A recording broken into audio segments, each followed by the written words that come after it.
Welcome to Goblins and Aliens. Are you tired of the same old slap chop method? Do you want to quickly paint large units of metal-clad space marines? Do you want to have fun in the process?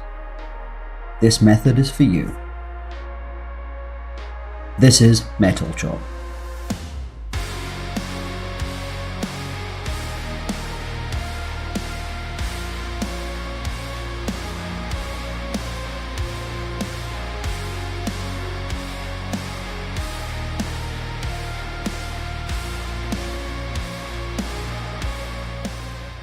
Undercoat. For this project I've started with a Chaos Black primer, then I'm applying a quick undercoat of brown and orange express paint. This step is optional. I do it to add a bit of variation to the shadows, and if any of it shows through, it can be seen as rust.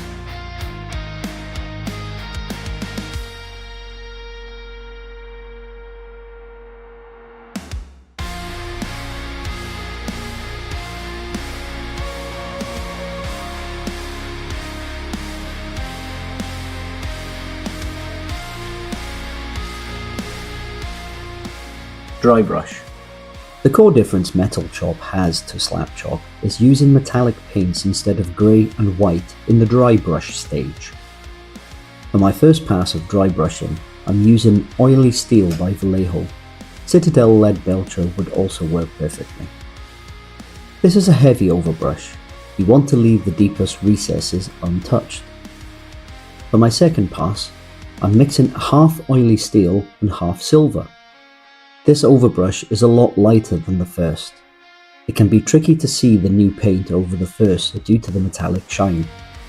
You could skip this step, but I prefer the extra layer for a smoother transition. The last dry brush step I am using silver by Vallejo. It is close to white but still metallic. Citadel Stormhost Silver would also work. Use a delicate touch and try to hit the sections that would receive the most light.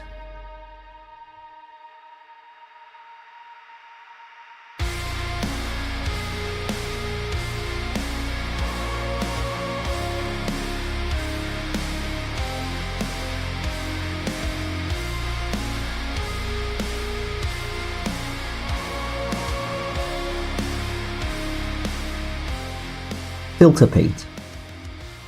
I'm starting with Black Templar contrast. I will be working in an inside-out method, trying to find all the black rubber creases in the armor joints that are tricky to paint.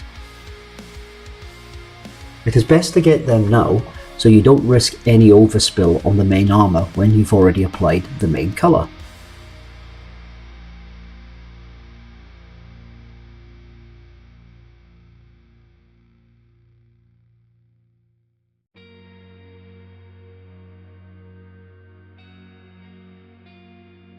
A coat of Flesh Tearers Red for the armor.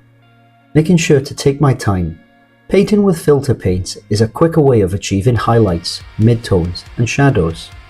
This doesn't give you the license to rush. The quicker you work, the quicker you'll make mistakes. The filter paints you choose will be a personal choice and may be dictated by what is available in your area. I bounce between Citadel Contrast and Vallejo Express. Two exceptionally good paint ranges. Something to consider when using any of the filter paints is that each colour will have its own properties. Some will cover thick, some will be vibrant, and some will flow better. It is another part of learning your tools. You will make a mental map or keep a colour recipe sheet in your head for how each of your favourites work. This will come with practice. One of the core important things to remember is to allow sufficient time to dry before touching the bristles to paint again. I say this in every video, but some things are important enough to repeat.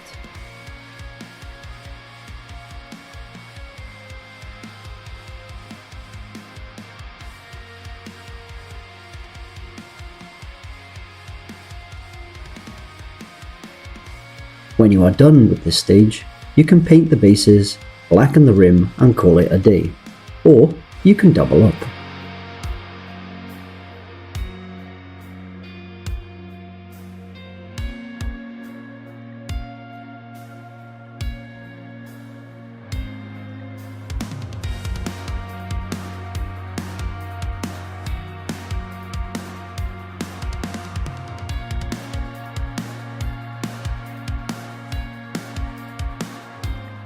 double up.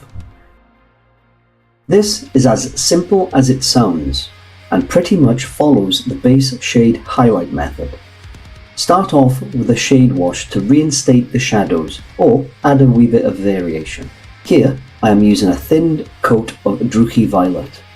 When doubling up, the shade doesn't have to be that dark, as the bright dry brush will give the shifting contrast, enough so that we don't have to push too far in both directions.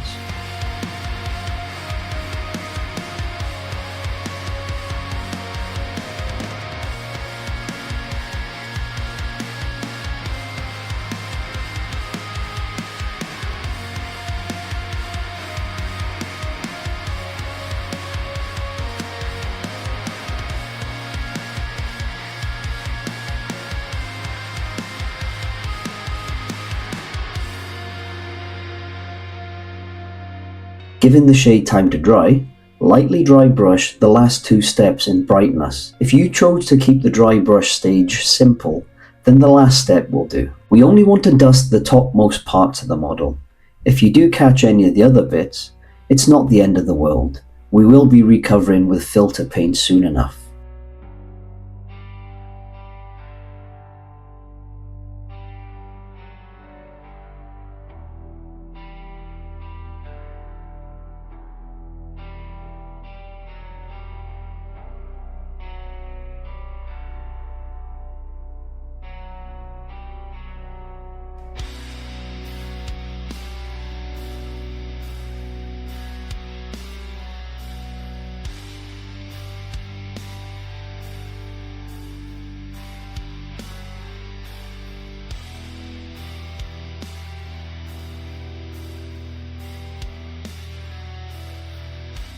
For the red armour, I'm switching to Blood Angel's red. It is not massively different from Flesh Tearer's red, but enough to give it a little visual variation. You can see how punchy the colours stand out with the metallic undercoat.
The whole purpose of these alternative slap chop videos is to encourage you guys to try something new.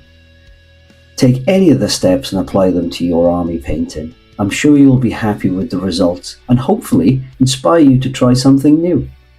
I also want to show you what these techniques would look like on a unit instead of a single miniature.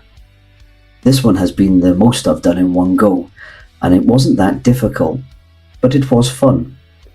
And that's the whole point of our hobby time, is to have fun. Until the next video, thank you for watching and take care.